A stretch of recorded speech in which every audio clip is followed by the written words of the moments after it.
Bismillahirrahmanirrahim. Assalamualaikum warahmatullahi wabarakatuh. Om Swastiastu, Namo Buddhaya. Salam sejahtera buat kita semua. Sobat berpikir, teman-teman berpikir dimanapun Anda berada, selamat datang di channel YouTube kami, KKN 46 Desa Senaken.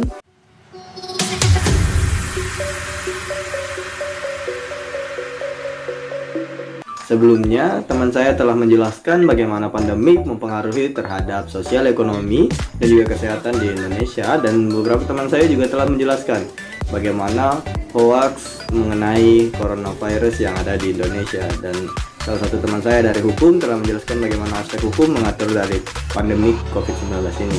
Nah, pada kesempatan ini saya akan sedikit berbagi tips dan sharing apa sih yang kita harus siapkan dalam menghadapi pandemi ini, tapi skalanya bukan di ekonomi secara umum, secara luas, tapi skala ekonomi keluarga.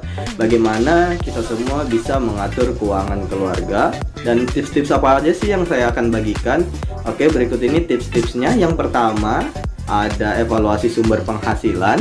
Kedua, ada menghitung ulang budget rumah tangga. Yang ketiga, nanti ada menyiapkan saldo dana darurat. Yang keempat, ada hindari pembelian konsumtif dengan cara kita menggunakan bantuan-bantuan pinjaman berupa kredit. Yang terakhir, ada menjalankan usaha sampingan. Nah, tips-tips tadi biasa dilakukan pada saat kondisi-kondisi normal. Hanya saja kita hanya perlu mempersiapkan pengeluaran-pengeluaran secara khusus yang diutamakan untuk kesehatan keluarga.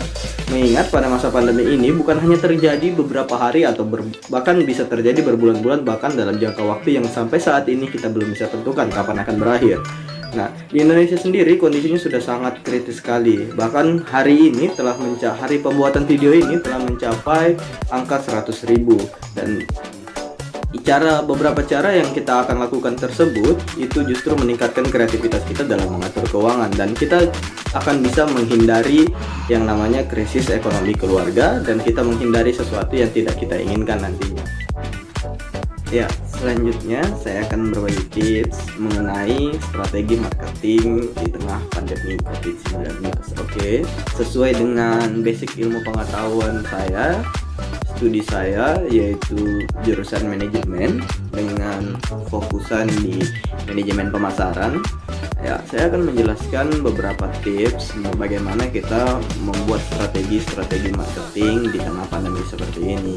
Yang pertama, ada teori marketing customer relationship. Apa sih customer relationship? Itu adalah suatu cara di mana kita menjaga hubungan baik dengan konsumen. Di tengah pandemi seperti ini, salah satu cara yang bisa kita lakukan adalah melalui sosial media, yaitu dengan cara memposting info-info mengenai COVID-19 dan juga info mengenai produk-produk yang kita miliki.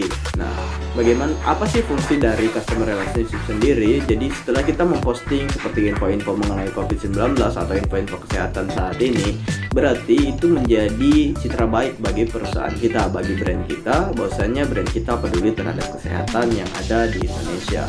Selanjutnya adalah memastikan bisnis Anda dapat dijangkau oleh orang lain secara online. Nah, kita dapat melakukannya yaitu dengan cara kita gencar mempublikasikan melalui sosial media yang ada. Ketika suatu konsumen membuka ponsel nantinya, mereka akan mendapati produk-produk kita, gambar-gambar dari brand kita, bahwasanya brand kita ada di sekeliling mereka dan tidak ditelan bumi ya bahasanya, atau tidak mati pada saat pandemi COVID-19 seperti ini.